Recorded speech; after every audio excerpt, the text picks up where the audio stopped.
Bonsoir, chers amis auditeurs, chers étudiants de la prophétie. Nous voilà de retour après un certain silence, mais je vais bien et me voilà de retour avec plaisir pour pouvoir partager avec vous la parole et surtout l'étude que nous avons commencée sur le sanctuaire. Rappel, nous avons fait la description du mobilier du sanctuaire, nous avons fait la description des services qui se passaient dans le sanctuaire. Et nous avons vu la signification de ces services et de ces mobiliers en Jésus-Christ.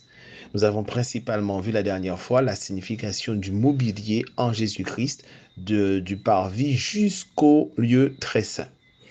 Ce soir, aujourd'hui, nous nous proposons de faire la signification des services en Jésus-Christ. Qu'est-ce que cela signifie? Alors, je vous rappelle qu'il y avait 3 services dans le sanctuaire. Il y avait le service quotidien pour les péchés inconscients, le service d'expiation pour les péchés conscients et le service annuel qui se faisait une fois par an, le 7e jour du 10e mois, où le souverain sacrificateur lui-même entrait dans le lieu très saint pour faire l'expiation pour le peuple. Donc, nous nous proposons de faire la signification de ces services en Jésus-Christ. Et puis, lorsque nous aurons terminé la signification des services en Jésus-Christ, nous ferons l'étude de la signification du sanctuaire en nous, puisque nous-mêmes, nous sommes aussi un temple, un sanctuaire dans lequel l'Éternel désire résider. Pour commencer, je vous invite donc à incliner la tête et nous allons faire une prière pour que nous soyons guidés par le Saint-Esprit. Béni sois-tu, ô Dieu, pour tes bontés et tes grâces. Béni sois-tu, ô Très-Haut, pour Jésus-Christ, pour sa vie, sa mort et surtout pour sa résurrection. Et nous savons que Jésus-Christ est vivant dans le ciel et il opère dans le lieu très saint, procédant à notre purification, afin que nous puissions marcher de progrès en progrès jusqu'à la stature parfaite du Christ. Seigneur, nous te demandons, nous te supplions de nous accorder ton Esprit Saint, cet agent sanctificateur et transformateur du cœur, afin que nous comprenions quelle est ta volonté. Ouvre notre intelligence afin que nous comprenions ta parole.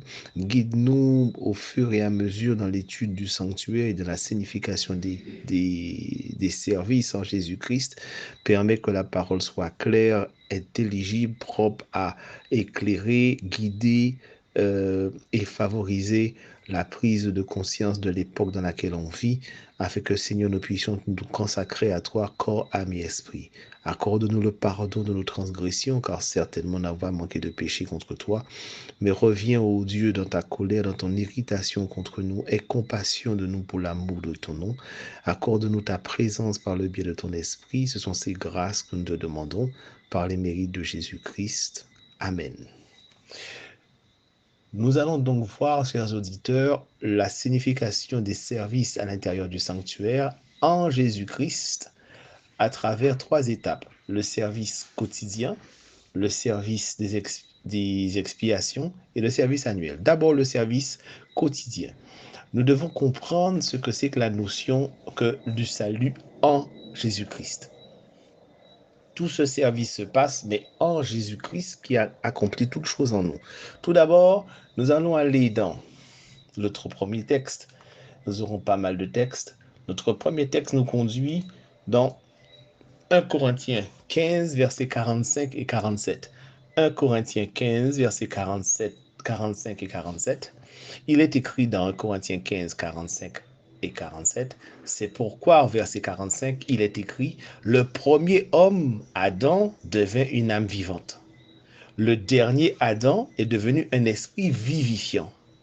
Le premier homme, vous vous souvenez, a été formé à partir des éléments de la terre, et puis Dieu souffla dans ses narines un esprit de vie, et il devint une âme vivante. Le dernier Adam, en la personne de Jésus-Christ, est devenu un esprit vivifiant puisqu'il sort du ciel. Il est issu des cieux puisqu'il est fils de Dieu, venu parmi les hommes, fait chair, afin que tous ceux qui l'ont vu ont pu contempler sa gloire comme celle du Fils unique sorti du Père. Donc, il est un esprit vivifiant. Rappelez-vous que l'Éternel dit dans sa parole, C'est un esprit vivifiant parce que ses paroles sont esprit de vie. Il nous sanctifie par la vérité puisque sa parole est la vérité. Qu'est-ce qu'il nous dit dans Jean 15, verset 26? Quand il sera venu le consolateur que je vous enverrai de la part du Père, l'esprit de vérité qui vient du Père et il rendra témoignage de moi. Dans Jean 6, verset 63, c'est l'esprit qui vivifie. La chair ne sert de rien. Les paroles que je vous ai dites sont esprit de vie. Autrement dit, les paroles dites par l'Éternel sont remplies du Saint-Esprit dont la mission est de convaincre de péché, de justice et de jugement. Revenons à notre texte de base. Dans 1 Corinthiens 15, verset 45, nous avons lu que le premier Adam était fait des éléments de la terre, et quand il souffla dans ses narines, il devint une âme vivante. Le dernier Adam est un esprit vivifiant. Verset 47. Le premier homme tiré de la terre est terrestre, mais le second homme vient du ciel. Car celui qui vient du ciel, nous savons que c'est Jésus-Christ. Et ils sont en analyse comparative afin que nous puissions comprendre une chose. Rappelez-vous, nous sommes en train d'éclairer la notion de en Jésus-Christ. Tout a été fait en Jésus-Christ. Pour nous. Dans 1 Corinthiens 15, versets 21 et 22, au verset 21, il est dit, « Car puisque la mort est venue par un homme, c'est aussi par un homme qu'est venue la résurrection des morts. Puisque la mort s'est étendue sur tous à cause du péché d'un, et qui fait que nous avons hérité de cette nature pécheresse, aussi la vie s'est-elle répandue sur nous à cause de celui qui a apporté la vie pour nous, à cause de sa résurrection. » Au verset 22, il nous est dit, « Et comme tous meurent en Adam, de même aussi tous revivront en Christ. » Nous continuons cette notion dans Romains 5, verset 18-19. Dans Romains 5, verset 18-19, il nous est dit, « Ainsi donc, comme par une seule offense, la condamnation a atteint tous les hommes, de même, par un seul acte de justice, la justification qui donne la vie s'étend à tous les hommes. » Donc, Dieu nous attribue sa justice. Nous allons nous insister un peu plus tout à l'heure sur cette notion. Verset 19 de Romains 5, verset 18-19. Verset 19, « Car comme par la désobéissance d'un seul homme, la multitude a été rendue pécheur. De même, par l'obéissance d'un seul, la multitude sera rendue juste. » Donc, la parole déclare, par l'obéissance, le modèle d'obéissance du Christ, il fera en sorte, par l'assistance de son esprit, de nous rendre justes et répréhensibles comme son Église doit l'être. Dans 2 Corinthiens 5, verset 14, l'amour du Christ nous étreint à cette pensée qu'un seul homme est mort pour tous, donc tous sont morts. Tous sont morts. Donc, pour tous ceux qui ont accepté Christ, dans Romains 6, versets 4 à 5, il nous est dit, tous ceux qui ont accepté Christ et qui mangent la parole. Donc, manger la parole signifie que la parole demeure en nous. Or, la parole, c'est Christ.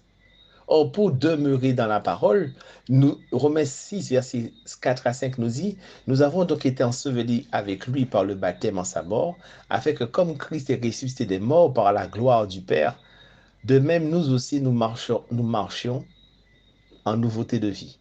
Verset 5, en effet, si nous sommes devenus une même plante avec lui, par la conformité à sa mort, nous le serons aussi par la conformité à sa résurrection.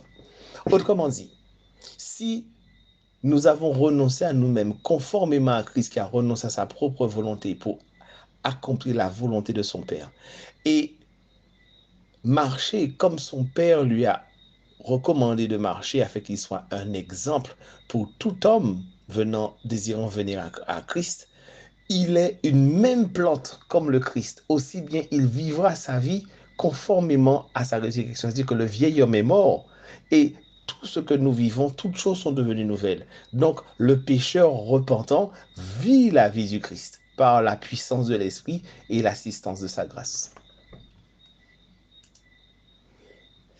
Donc, il nous est dit,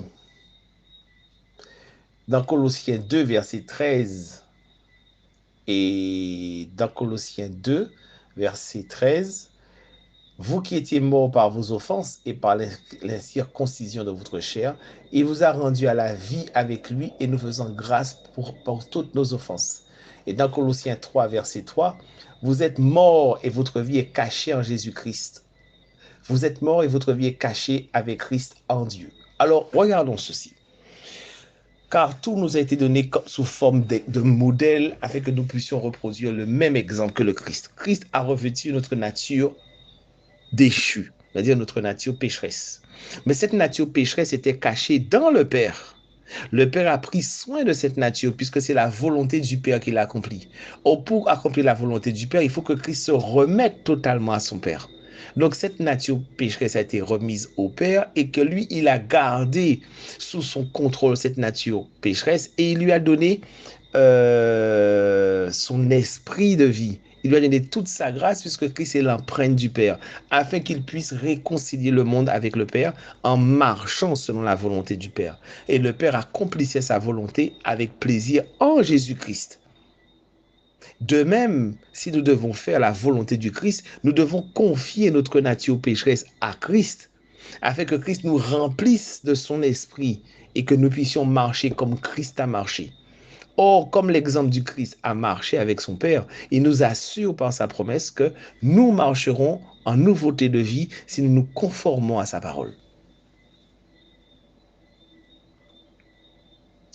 Nous savons que le service quotidien, ça, nous venons de résumer la notion de en Christ. Car en Christ, nous sommes une nouvelle créature, toutes choses sont devenues nouvelles. Or, dans le service d'expiation quotidien, nous savons que ce service préfigure la mort du Christ à la croix et qui efface le péché de l'humanité. Par la mort du Christ à la croix, Dieu rachète l'humanité d'une mort certaine. Autrement dit, la grâce de Dieu devient active pour tous ceux qui acceptent sa mort expiatoire et bénéficient du salut de Jésus-Christ. Christ, certes, a racheté l'humanité, mais tous ne l'acceptent pas. Donc la grâce n'est pas une réalité effective pour tous parce que tous ne le reconnaissent pas, ne l'acceptent pas et par-dessus tout ne le pratiquent pas. Or, est enfant de Dieu, celui qui reçoit la parole avec joie et qui pratique la parole en la gardant précieusement dans son cœur afin de ne pas pécher contre Dieu. Donc, l'Éternel, en nous rachetant, nous a rendus libres de la puissance du péché et nous a placés comme Caïn. Il lui a dit, comme Caïn, le péché se couche devant ta porte, autrement devant la porte de ta conscience, toi domine dessus. Or, nous ne pouvons dominer que par la puissance de la grâce que Dieu nous a attribuée et par la puissance de sa parole remplie de l'esprit de vie. Car c'est bien par la parole qu'il tenait en échec l'ennemi de nos âmes en lui disant, il est écrit, il est aussi écrit, et le Satan s'enfuit loin de lui.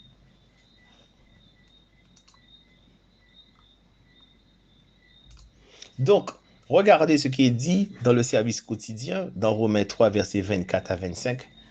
Dans le verset 24, Romains verset 3, verset 24, ils sont gratuitement justifiés par sa grâce, par le moyen de la rédemption qui est en Jésus-Christ. Verset 25, c'est lui que Dieu a destiné par la foi en son sang à être une victime expiatoire afin que la loi soit satisfaite. Rappelez-vous que la loi demande quiconque pêche doit mourir. Oh, Christ s'est substitué au châtiment qui était le nôtre afin que nous puissions vivre sa vie. Donc, il fallait que le châtiment tombe sur lui pour que nous puissions bénéficier de la grâce de l'Éternel afin de faire partie de cette nature divine et être membre de la cité céleste. Or, mes amis, être membre de la cité céleste, c'est-à-dire que nous sommes membres de la grande famille céleste. Or, qui dit être membre de la grande famille céleste, cela veut dire que nous portons le nom de la famille céleste. Or, le nom de la famille céleste, c'est le nom du Père. Car le Père est le Père de toute famille existant dans le ciel. Or, s'il est notre Père, le nom du Père est saint, nous devons vivre conformément à la hauteur du nom du Père, afin de ne pas outrager le nom que nous portons. Nous ne pouvons pas avoir une vie différente du nom que nous portons. Autrement dit, si nous avons le nom de chrétien, c'est-à-dire que nous vivons selon et conformément à la doctrine du Christ, puisque nous sommes supposés être des disciples du Christ. Or, le disciple fait comme le maître, puisqu'il vit la vie du maître et il est dans la doctrine du maître. Donc, ça veut dire qu'il vivra une vie à la hauteur des espérances du maître. Et il fera tout pour ressembler à son maître parce qu'il veut être aussi épanoui que son maître. C'est bien là le but du chrétien. Être comme Christ et d'agir conformément à Christ. Et pour cela, Dieu nous a attribué sa justice.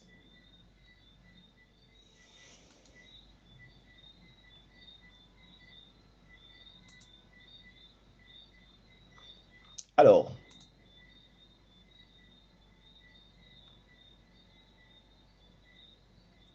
nous savons que lorsque Christ est mort, il justifie le pécheur qui croit en lui donnant sa justice, en lui pardonnant. Or, qu'est-ce que le pardon de Dieu? Nous pouvons lire dans, nous pouvons lire dans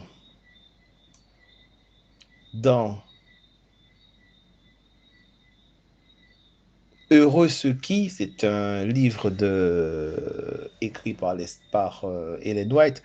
Heureux ceux qui, nous nous trouvons à la page. Attendez que je vous le donne. Wow. Voilà. Heureux ceux qui, page 94, paragraphe 1. Le pardon de Dieu n'est pas seulement un acte judiciaire. Le fait que Christ nous donne sa justice n'est pas un acte légal seulement, par lequel il nous affranchit de la condamnation. Ce n'est pas seulement le pardon du péché. Le pardon de Dieu, c'est la délivrance du péché.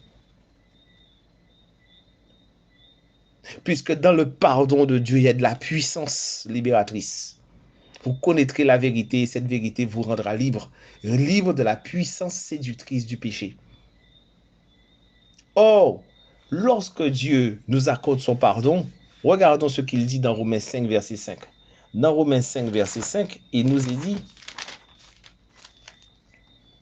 Or, l'espérance ne trompe point, parce que l'amour de Dieu est réparti et répandu dans notre cœur par le Saint-Esprit qui nous a été donné. C'est le Saint-Esprit qui répartit l'amour de Dieu dans notre cœur, puisqu'auparavant nous étions étrangers à l'amour de Dieu. Nous étions enfants de la rébellion. Et maintenant que Christ nous a justifiés, nous ayons accepté son sacrifice et nous recevons avec joie la parole de vie. Donc l'esprit de vie qui est dans la parole répand son esprit en nous et cet esprit nous donne l'amour de Jésus-Christ. C'est cet amour qui nous permet d'être une lumière et de pardonner également à nos frères. Or, qu'est-ce que la justice du Christ? Nous savons que lorsque Dieu nous donne sa justice, nous allons dans Ésaïe 51, verset 7. Qu'est-ce qu'il est dit dans Ésaïe 51, verset 7? Nous allons comprendre cette justice qui a de la puissance dedans parce qu'elle est libératrice de la puissance du péché. Quand Dieu nous donne sa justice, quand Dieu nous pardonne, il nous donne la délivrance, comme dit l'esprit de prophétie. Or, qu'est-il dit dans Isaïe 51, verset 7? Écoutez-moi, vous qui connaissez la justice, peuple qui a ma loi dans son cœur. Or, qu'est-ce que c'est qu'avoir la loi dans son cœur? C'est garder la parole dans son esprit. Car David dit bien à juste titre dans le psaume 119, « Je serre ta parole dans mon cœur afin de ne pas pécher contre toi. Ta parole est bien une lampe à mes pieds, une lumière sur mon sentier. » Regardez une chose. Josué nous le confirme encore dans Josué 1, verset 7, 8, 9. Dans Josué 1, 7, 8, 9, il nous est dit, nous sommes dans Josué 1, il nous dit, pour comprendre cette notion de justice que Dieu nous donne, car il nous donne la puissance de libération du péché, mais il nous donne la puissance de sa parole vivifiante qui est dans notre cœur et dont notre responsabilité est de la garder. Garder, ça veut dire mémoriser pour pouvoir la restituer lors de la pratique de la parole. Au verset 7, Josué 1, il nous dit, fortifie-toi seulement. Mais comment tu te fortifies? En agissant fidèlement selon la parole, selon la loi que Moïse, mon serviteur, t'a prescrite, et ne te détourne ni à gauche ni à droite, afin de réussir dans toutes tes voies. Verset 8, que ce livre de la loi, autrement dit que la parole de vie, ne s'éloigne point de ta bouche. Médite-la quand? Matin et nuit, jour et nuit, pour agir comment? Fidèlement selon tout ce qui est écrit, alors tu auras du succès dans tes entreprises, c'est alors que tu réussiras. Verset 9, ne t'ai-je pas donné cet ordre? Fortifie-toi et prends courage, et ce qu'aussi ne t'effraie point, ne t'épouvante point, parce que je suis l'Éternel ton Dieu qui est avec toi, et je serai avec toi dans tout ce que tu entreprendras. Donc, avoir la justice impartie, autrement dit la justice qui sort de Christ et qui est donnée aux pécheurs, c'est la justice libératrice de la puissance du péché. Et en cela, nous savons que nous sommes pardonnés puisque nous ne répétons pas ce qui a le mal que nous faisons. Or, si nous répétons le mal de manière continuelle, nous avons besoin de délivrance. Et là, ça ne sort que par la prière et le jeûne pour qu'on puisse être libéré de ce qui nous rend captifs, de ce qui a triomphé de nous. Car l'Éternel dit bien dans Jean, c'est celui qui pêche est esclave du péché. Parce que nous sommes entrés sur un terrain enchanté et le péché que nous avons fait obscurcit notre jugement. Et nous le répétons, nous le répétons, nous le répétons, jusqu'à ce que nous crions à l'Éternel afin de nous délivrer de cette ronde infernale. Donc, ça, c'est le système d'expiation au quotidien. Maintenant, pour comprendre le service, nous avons vu le service quotidien, mais nous allons voir le service d'expiation. Le service d'expiation avait été donné pour... le service d'expiation avait été donné pour le pardon des péchés conscients. Or, le service d'expiation est entré en fonction à quel moment? Remarquez, dans le sanctuaire, le parvis représente la terre. Et la tente d'assignation représente le sanctuaire qui est dans le ciel, le modèle à partir duquel Moïse a pu faire le sanctuaire sur la terre. Donc, il y a un sanctuaire dans le ciel dans lequel, après sa crucifixion et sa résurrection, Christ est monté dans le sanctuaire afin de présenter au Père son sacrifice. Alors, donc après sa crucifixion, Jésus-Christ est entré dans le lieu saint. Comment nous savons que Jésus-Christ est entré dans le lieu saint après sa crucifixion, après sa résurrection? Hébreux 9, versets 14 à 15, qu'est-ce qu'il nous dit?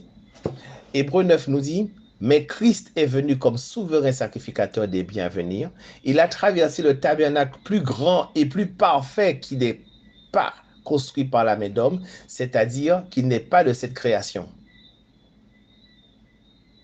Il est entré une fois pour toutes dans le sanctuaire, non pas par le sang des boucs et des veaux, mais par son propre sang, et ainsi il nous a obtenu une rédemption éternelle. Le texte inspiré nous certifie que Christ est entré dans le sanctuaire céleste. Donc il existe bien un sanctuaire céleste.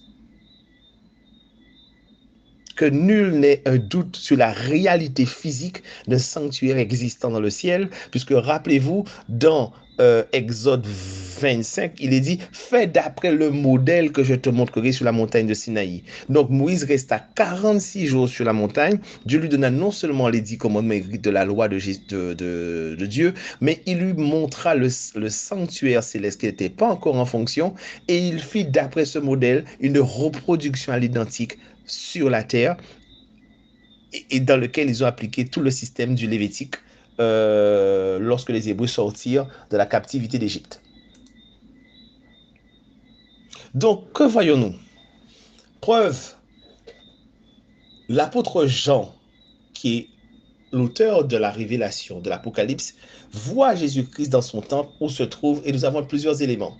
Un, pour le voir, nous allons voir la preuve que Jésus-Christ est entré dans le sanctuaire céleste et qu'il est entré maintenant non seulement dans un sanctuaire qui existe dans le ciel, mais dans un sanctuaire qui a en fait deux compartiments comme sur la terre, le lieu saint et le très saint. Donc au sortir de la croix, il entra directement dans le lieu saint. Preuve, nous allons voir plusieurs textes. Pour cela, nous allons d'abord voir Apocalypse 1. Apocalypse 1, et nous allons voir clairement des références à la Bible, les références de la Bible au lieu saint. Rappelez-vous, depuis le début de notre étude, nous avons vu que dans la tente d'assignation, il y a dans le premier appartement, il y a la table des peines de proposition qui représente la parole de Dieu. En face de la table des peines de proposition, il y a le chandelier à 7 branches qui représente la lumière du monde, Jésus-Christ, mais aussi l'œuvre du Saint-Esprit à travers les églises. Et au fond, face aux voies, se trouve l'autel des parfums qui représente la prière des saints sous l'encens qui représente les mérites de Jésus-Christ. Le voile faisait la séparation entre le lieu saint et le lieu très saint. Et dans le lieu très saint, nous trouvons l'arche de l'alliance, composé d'un propitiatoire sur lequel il y a deux anges, deux anges qui ont le regard fixé à l'intérieur du propitiatoire. Et dans l'arche que couvrait le propitiatoire, il y avait 3 éléments: la verge d'Aaron qui avait fleuri, la manne et les 10 commandements. Donc voilà. Donc en l'an 90 ou en l'an 100, l'apôtre Jean, qui est détenu sur l'île de Patmos, a la vision. Allons dans l'Apocalypse 1. Dans l'Apocalypse 1, verset 12, il dit: je me retournai pour connaître quelle était la voix qui me parlait. Et après m'être retourné, je vis 7 chandeliers d'or. Or, quand la Bible dit dans l'Apocalypse qu'il vit 7 chandeliers d'or, la référence aux 7 chandeliers d'or nous est donnée dans l'Ancien Testament, dans le système lévitique et donc dans le sanctuaire où nous avons un chandelier à 7 branches. Et le chandelier à 7 branches se trouve dans le premier appartement. Donc, l'apôtre Jean d'Apocalypse 1 dit: il se retournait et il vit 7 chandeliers d'or. Au milieu des 7 chandeliers, il fait référence donc au chandelier, et nous savons quelle est la place du chandelier. Il n'y en a peut-être que dans le lieu saint, pardon. Et au verset 13, il dit: au milieu des 7 chandeliers, quelqu'un qui ressemblait à un fils d'homme, vêtu d'une longue robe, ayant une ceinture d'or sur sa poitrine. Donc, Christ se trouvait au milieu des 7 chandeliers. Chaque chandelier représente la situation d'une église. Rappelez-vous, il y avait 7 églises. Or, la référence aux chandeliers fait mention que quand Christ sortit de la croix, il entra dans le lieu saint du sanctuaire céleste, où il resta un certain nombre de temps pour faire l'expiation pour le peuple.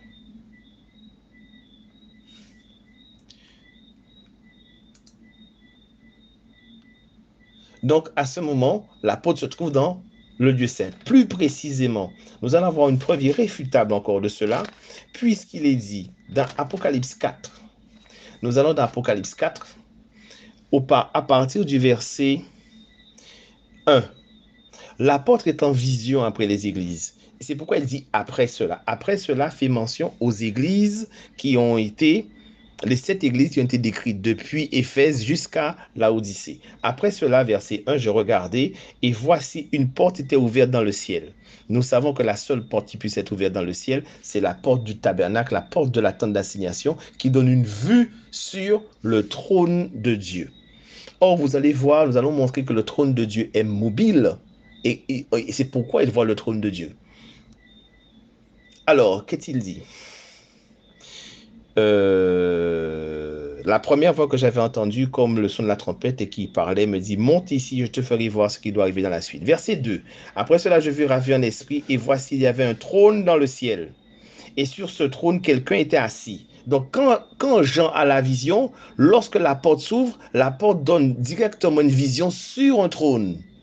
Et qu'est-ce qu'il voit assis sur le trône? Regardez au verset 3. Celui qui était assis sur le trône avait l'aspect d'une pierre de jaspis et de sardoine, et le trône était environné d'un arc-en-ciel semblable à de l'émeraude. Donc, sur le trône était assis quelqu'un. Nous savons que cette personne qui était assise sur le trône, c'est l'Ancien des jours. C'est le Père. Pourquoi nous savons que c'est le Père? Puisque au chapitre 5, il nous est dit au verset 5, il cherchait à savoir qui va ouvrir les sceaux. Et le vieillard lui dit, Jean se mit à pleurer, et le vieillard dit: ne pleure pas, voici le rejeton de David qui a vaincu pour ouvrir le livre des 7 sceaux. Et je vis du milieu des trônes et des 4 êtres vivants et au milieu des vieillards un agneau qui était là comme immolé. Il avait 7 cornes et 7 yeux qui sont les 7 esprits de Dieu envoyés par toute la terre. Donc l'agneau de Dieu, regardez ce qui se passe. Toujours chapitre 5, verset 1. Puis je vis dans la main droite de celui qui était assis sur le trône un livre qui était écrit au-dedans et au-dehors. Et on se demandait qui était digne de prendre le livre de la main de celui qui était assis sur le trône. Eh bien, la seule personne qui était capable de prendre le livre, c'est l'agneau. Puisqu'il dit au verset 8, quand il eut pris le livre, les quatre êtres vivants et les 24 vieillards se prosternèrent devant l'agneau, tenant chacun une harpe et des coupes d'or et remplies de parfums qui sont la prière des saints. Donc, c'est le Père qui est assis sur le trône et c'est Jésus-Christ qui vient prendre le livre dans la main droite du Père. Revenons au chapitre 4.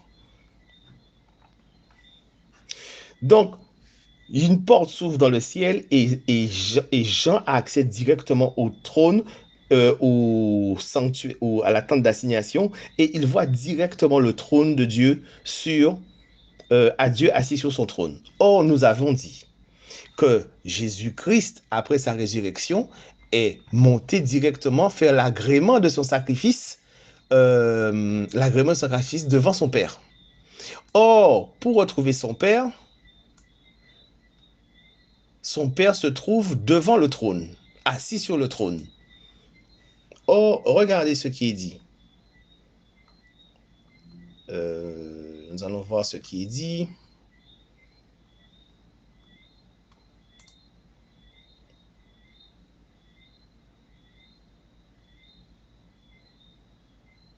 Alors, pour le comprendre, nous allons lire une citation de l'esprit de prophétie, une citation, c'est tiré du 24 ARSH, du 24 juin 1862, page 28, paragraphe 4.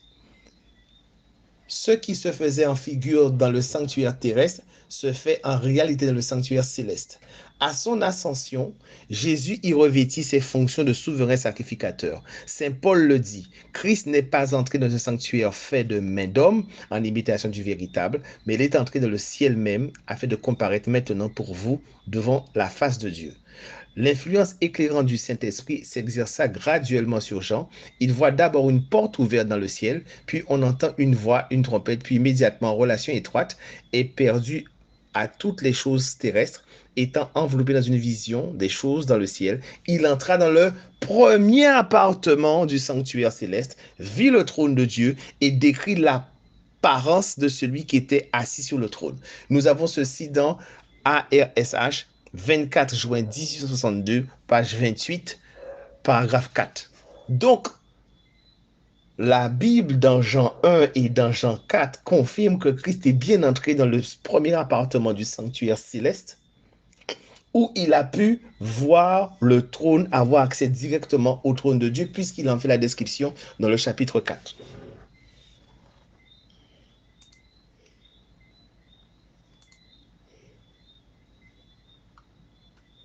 Donc,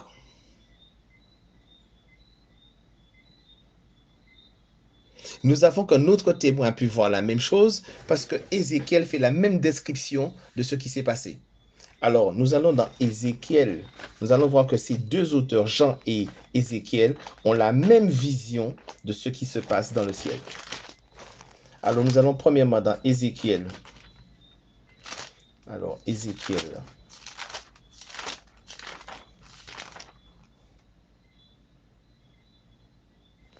Alors, Ézéchiel.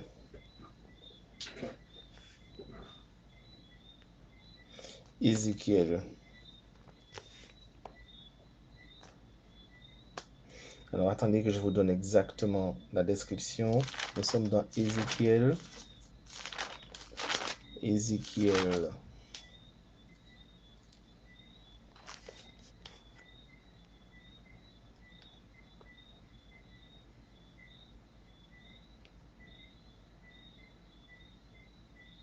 Alors, Ézéchiel 1, à partir du verset...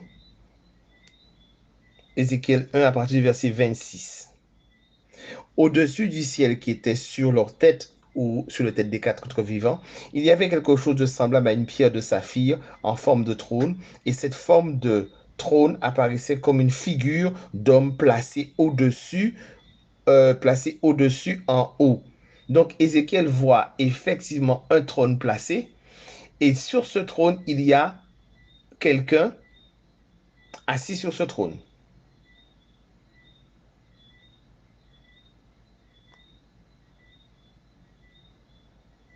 Verset 27, et je vis encore comme de l'airain poli, comme du feu au-dedans duquel était cet homme qui rayonnait tout autour, depuis la forme de ses reins jusqu'en haut, et depuis la forme de ses reins jusqu'en bas. Je vis comme un feu, comme une lumière éclatante dont il était environné. Tel fut l'aspect de l'arc-en-ciel dont il était parlé dans Apocalypse 4. L'arc qui était dans la nuit en un jour de pluie, aussi était l'aspect de cette lumière éclatante qui l'entourait. C'était l'image de la gloire de l'Éternel. Maintenant, question très importante, nous allons voir que ce trône est mobile. Regardez ce qui est dit. Nous allons dans Ézéchiel 10.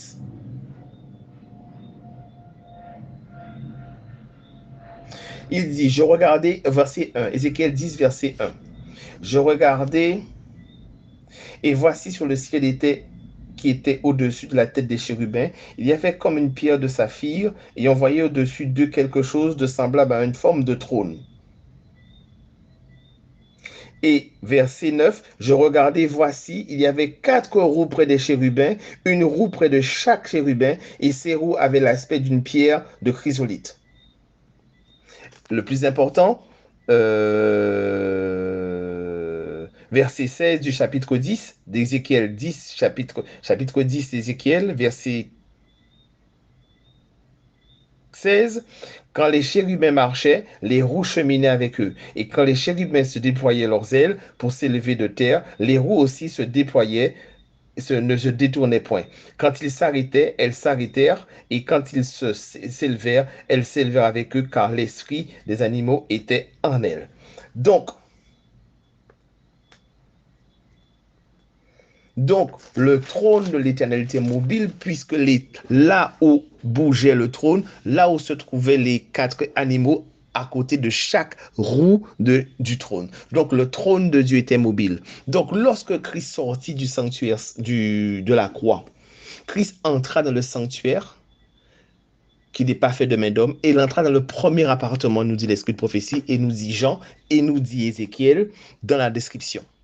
Chose très, très, très, très importante.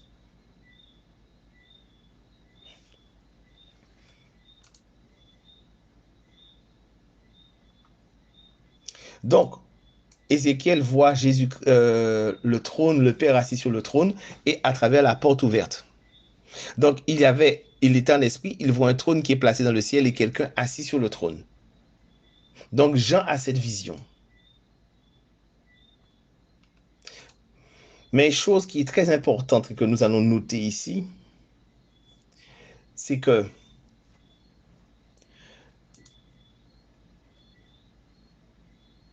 au verset 4, nous allons dans Apocalypse 4, verset 5. Apocalypse 4, verset 5, qu'est-ce qu'il est dit? Apocalypse 4, verset 5. Du trône sortent quoi? Des éclairs, des voix et des tonnerres. Devant le trône brûlent quoi? 7 lampes ardentes qui sont les 7 esprits de Dieu. Où se trouvent les 7 lampes ardentes que nous avons déjà vues? Les 7 lampes ardentes se trouvent dans le lieu saint conformément à l'enseignement du Lévitique, qui se trouve dans le premier appartement en face des pains de proposition.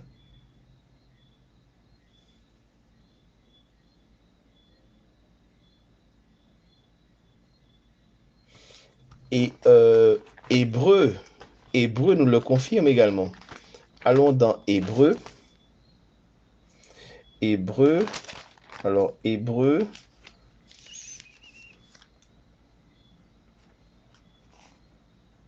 Regardez Hébreu 9. Nous allons dans Hébreu 9 à partir du verset 2. Qu'est-ce qu'il dit? Un tabernacle fut...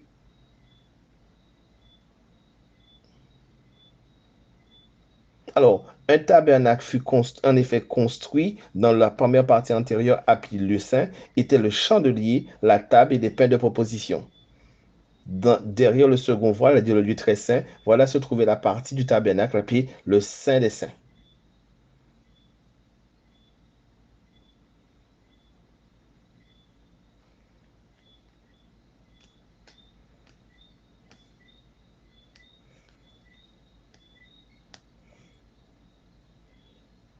Donc, poursuivons notre étude.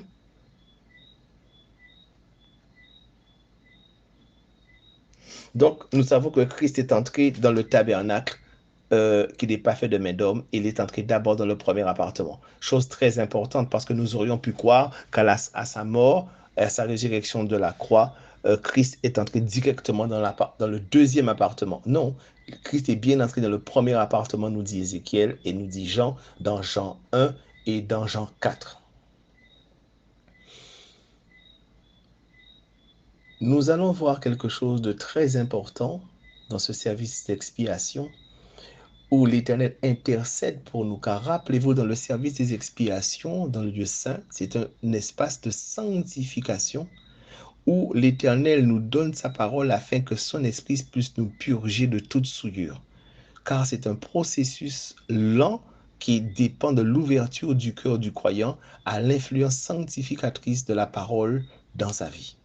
C'est pourquoi la Bible nous exhorte d'étudier la parole de Dieu matin, midi et soir, afin que nous bénéficions de la lumière de l'Éternel. Car l'Éternel dit, celui qui marche après moi ne marchera pas dans les ténèbres, mais il marchera dans la lumière de l'Éternel. Or, nous savons que Jésus-Christ est la lumière, et cette lumière était la vie des hommes.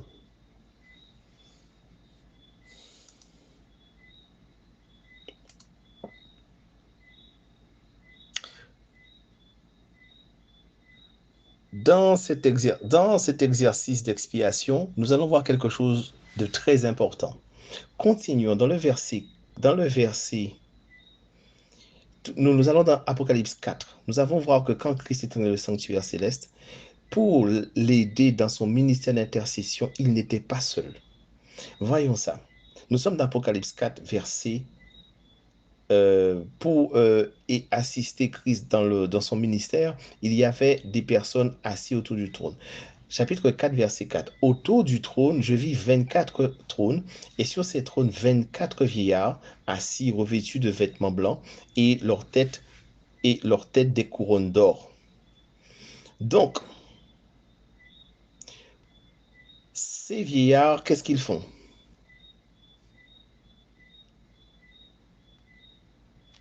Quel est le rôle de ces vieillards? Regardez le rôle des vieillards au chapitre 5, verset 9. Chapitre 5, verset 9, il est dit, « Ils chantèrent un cantique nouveau en disant, tu es digne de prendre le livre et d'en ouvrir les sceaux, car tu as été immolé, tu as été racheté par Dieu par ton sang, des hommes de toute tribu, de toute langue et de tout peuple et de toute nation. » Donc, ils chantent un cantique au racheté. Et ils assistent l'Éternel dans son ministère d'intercession.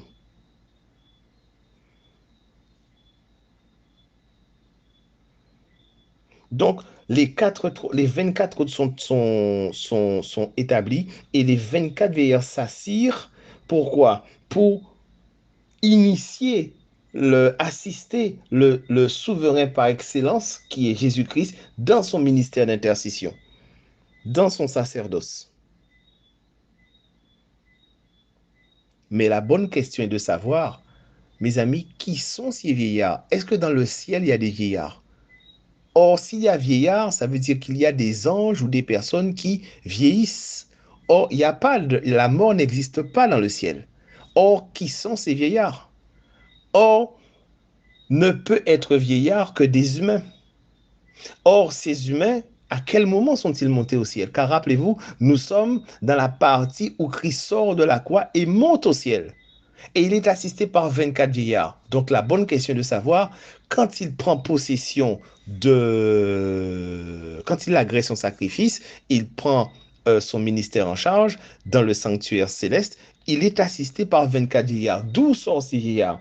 On nous dit que ils sont revêtus de vêtements blancs et ils ont des couronnes. Donc, ce sont des mots qui nous parlent, puisque nous savons ce que signifient les vêtements blancs et une couronne. Ce sont ceux qui ont vaincu. Ce sont ceux qui ont vaincu. Et à qui est donnée la victoire? À ceux qui ont vaincu les tribulations qui sont passées sur la terre.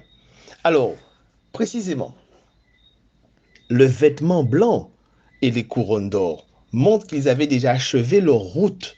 Ils avaient achevé déjà leur combat et qu'ils avaient pris leur place parmi les citoyens du ciel. Ils ne sont jamais appelés des âmes. On les appelle des vieillards. Donc, ils avaient déjà, donc ce sont des hommes qui sont montés au ciel avec un corps glorifié. Nous allons voir la preuve de ce que nous avançons.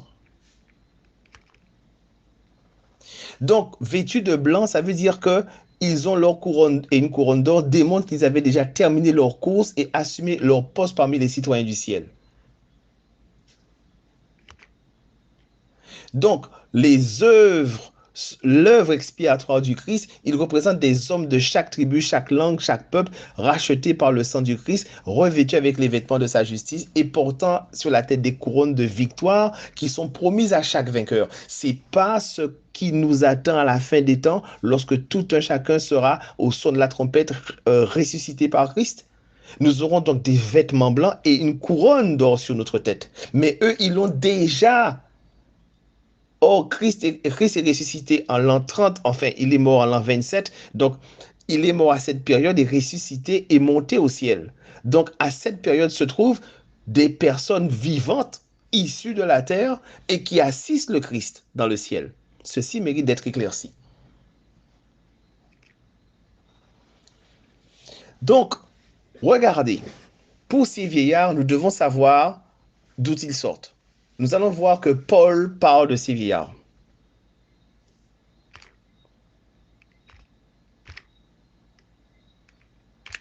Paul parle de ces vieillards dans Éphésiens 4, verset 8. Qu'est-il dit dans Éphésiens 4, verset 8? Éphésiens 4, verset 8. Dans Éphésiens 4, verset 8, il est dit, Christ a emmené des captifs. À quel moment Christ a emmené des captifs? Mais au moment de sa résurrection, rappelez-vous qu'est-ce qu'il nous est dit?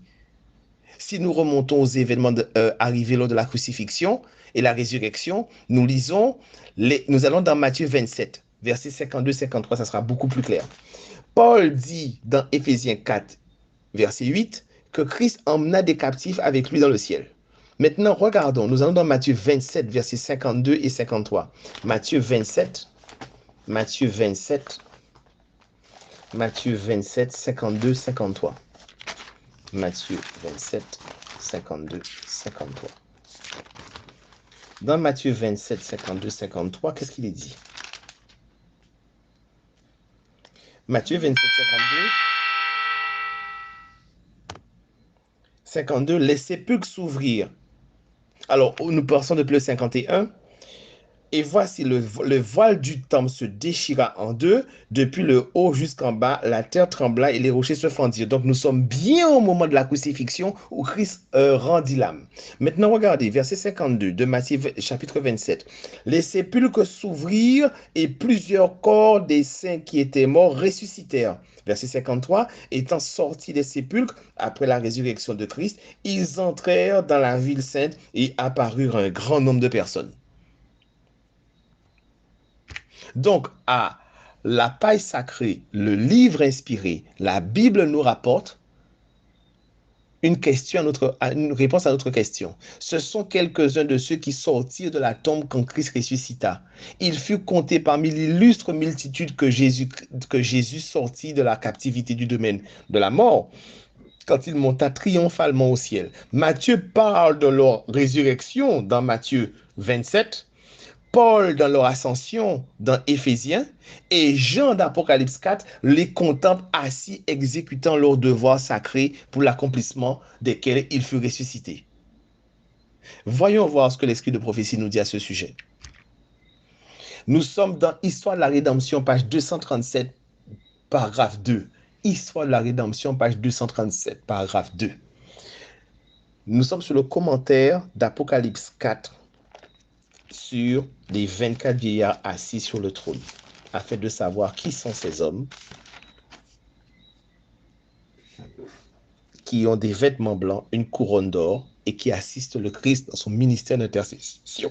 Qu'est-il dit? Lorsque sur la croix le Sauveur s'écria, c'est accompli, les rochers se fendirent, la terre trembla et plusieurs tombeaux s'ouvrirent.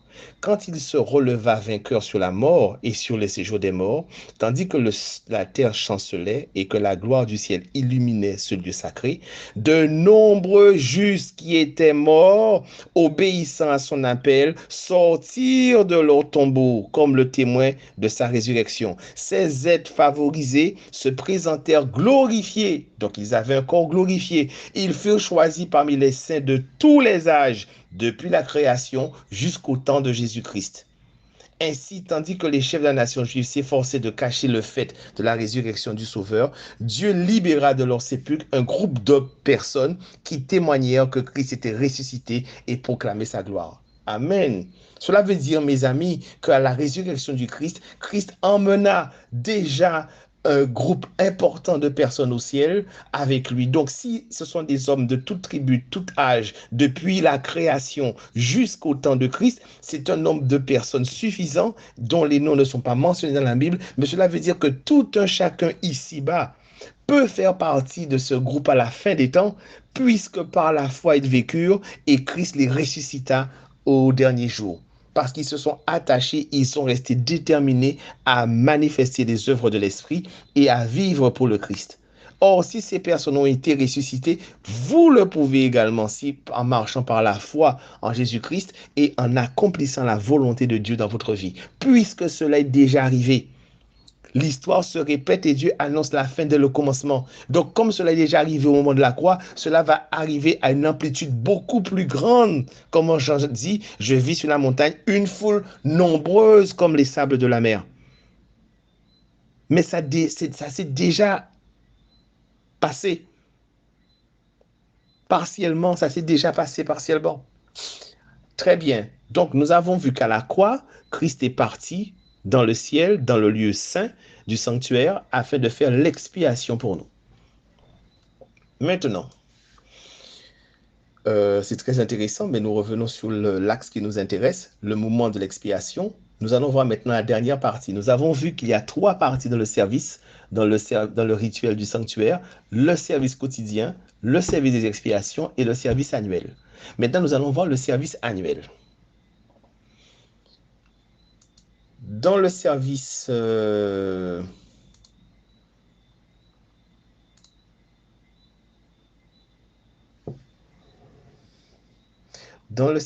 annuel, alors, à ce moment de l'histoire du service annuel, on sait que Jésus-Christ traversa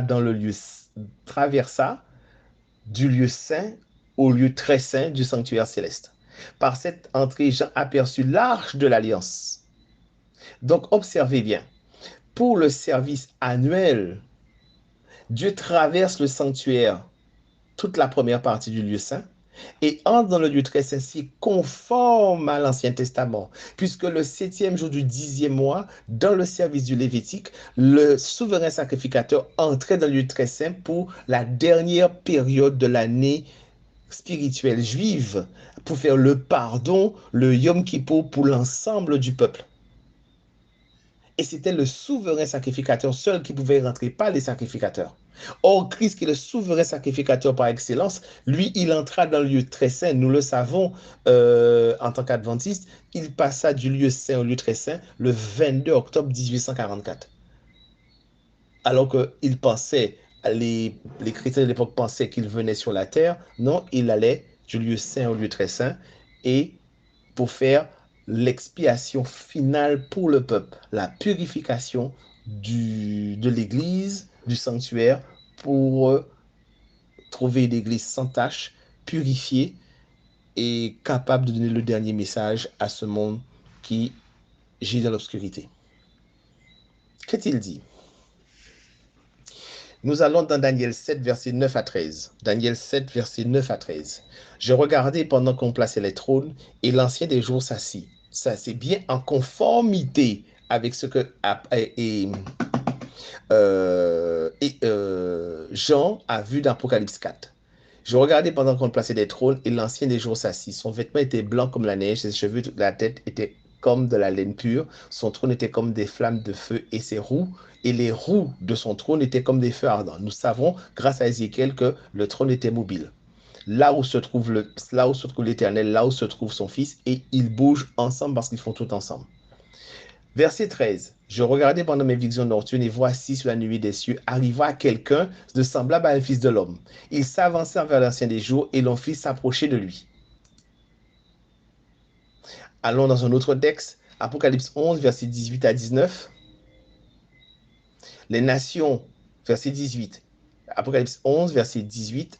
Les nations se sont irritées et ta colère est venue, et le temps est venu de juger les morts, de récompenser les serviteurs, les prophètes, les saints et ceux qui craignent ton nom, les petits et les grands, et de détruire ceux qui détruisent la terre. Verset 19. Et le temple de Dieu dans le ciel fut ouvert, et l'arche de son alliance apparut dans son temple. Et il y eut des éclairs, des voix, des tonnerres, un tremblement de terre et une forte grêle. Où se trouve l'arche de l'alliance? Il se trouve dans le lieu très saint. À quel moment Jésus-Christ passe un lieu très saint? Le 22 octobre 1844. Donc, il acheva, comme dans le système lévitique, la dernière phase d'expiation pour le peuple en allant dans le lieu saint où il faisait la purification du sanctuaire. Exactement comme le souverain sacrificateur le faisait dans l'Ancien Testament.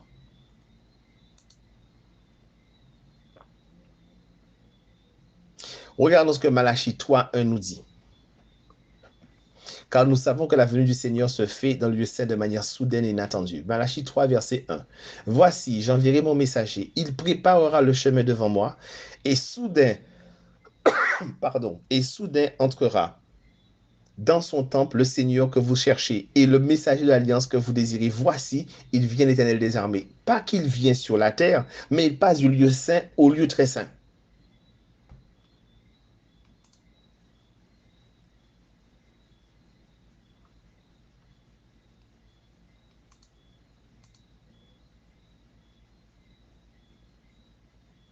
Donc, la purification du sanctuaire nous est donnée par des éléments de réponse dans Hébreux 9, versets 13 à 14. Car si le sang des taureaux et des boucs et la cendre d'une vache répandue sur eux qui sont souillés, sanctifiés, procurent la pureté de la chair, combien plus le sang de Christ qui est un esprit éternel, qui par un esprit éternel s'est offert lui-même sans tâche à Dieu, purifiera-t-il votre conscience des œuvres mortes afin que vous serviez l'Éternel, le Dieu vivant? Seul le sang du Christ peut purifier toute conscience de culpabilité. Et Hébreux 10, verset 16 le confirme. Voici l'alliance que je ferai avec eux après ces jours-là, dit l'Éternel. Je mettrai mes lois dans leur cœur. Mais où se trouve la loi? Bien dans l'arche de l'alliance. Donc l'Éternel mettra ses lois dans leur cœur et je les écrirai dans leur esprit. Et il ajoute, je ne me souviendrai plus de leurs péchés ni de leurs iniquités. Donc, rappelez-vous que pour le service annuel, il y avait deux animaux qui étaient un pour l'Éternel et un pour Azazel. Un qui représente l'expiation qui représente le Christ qui est sacrifié pour l'expiation, et un autre sur lequel c'est dit dans Lévitique 16, versets 7 à 10. Allons-y pour le comprendre. Lévitique 16, versets 7 à 10. Aaron prendra les deux boucs et les placera devant l'Éternel à l'entrée de la tente d'assignation. Aaron jettera le sort sur les deux boucs, un sort pour l'Éternel et un sort pour Azazel. Aaron fera approcher le bouc sur lequel est tombé le sort pour l'Éternel et il offrira un sacrifice d'expiation. Et le bouc sur lequel est tombé le sort pour Azazel sera placé vivant devant l'Éternel afin qu'il serve à faire l'expiation et qu'il soit lâché dans le désert pour Azazel. Le second bouc représente Satan qui porte la responsabilité de tous les péchés non expiés. Il est chassé du désert, préfigurant l'exil de Satan, auteur du mal sur la terre, désolé, pendant le millénium. Donc, tous les péchés sont reportés donc sur lui. Donc, mes amis, résumons-nous. Il y a trois services dans le sanctuaire. Le service quotidien, le service des expiations et le service annuel. Nous savons qu'en Jésus-Christ, quiconque entre et accepte la parole est une nouvelle créature et toutes choses sont devenues nouvelles. Il est en Christ. Donc, en Christ, une nouvelle vie s'ouvre devant cet homme, devant ce chrétien. Et Christ prend en charge son salut et l'exhorte à consulter la parole matin, midi et soir, car cette parole a l'esprit de vie en elle. Et cet esprit, justement, nous a été donné afin de nous sanctifier et de marcher de progrès en progrès jusqu'à ce que l'image de Christ se rétablisse en nous. Et il achève la perfection du chrétien dans le service annuel où il fait l'effacement des péchés. C'est bien la période dans laquelle nous nous trouvons aujourd'hui en 2020, car Christ se trouve dans le lieu très saint. À quoi? Quelle est sa fonction? Il fait l'effacement des péchés et où nous attendons que la Shekinah descende. Autrement dit, nous attendons la manifestation de la pluie de la saison. Autrement dit, de la puissance avec laquelle les disciples, l'Église de Dieu, va proclamer le grand cri afin d'arracher à toute tribu, toute nation, toute langue et à tout peuple le peuple de Dieu justement qui réside en captivité afin qu'il puisse être amené des ténèbres à l'admirable lumière de l'Éternel. Voilà ce que j'avais à vous dire pour cette reprise. Nous allons revenir sur cette notion qui est un peu délicate et nous allons poursuivre la fois prochaine. Prions mes amis et c'est un plaisir de partager cette nourriture un peu délicate mais solide afin que nous comprenions ce que l'Éternel, la volonté de l'Éternel pour nous en cet instant. Béni sois-tu, ô Dieu, pour tes bontés et tes grâces. Béni sois-tu, ô Dieu, pour la compréhension de ta parole. Béni sois-tu, ô Dieu, pour la révélation de ta volonté pour nous qui sommes parvenus à la fin des temps. Bénis les auditeurs qui nous entendent. Permets que cette parole produise ton bon vouloir dans leur cœur et les emmène, Seigneur, à aimer ta parole, chérir ta parole et la garder afin que tu les préserves de toute chute. Ce sont ces grâces que nous te demandons par les mérites de Jésus-Christ, que ta bénédiction, Seigneur, se répande sur toute chair, sur toute âme vivante de bonne volonté à te servir. Ce sont ces grâces que nous te demandons au nom et par les mérites de Jésus-Christ. Amen. À très bientôt, chers frères et sœurs. Que l'Éternel vous bénisse et vous garde et vous donne l'assurance de sa présence à côté de vous. À très bientôt. Bye.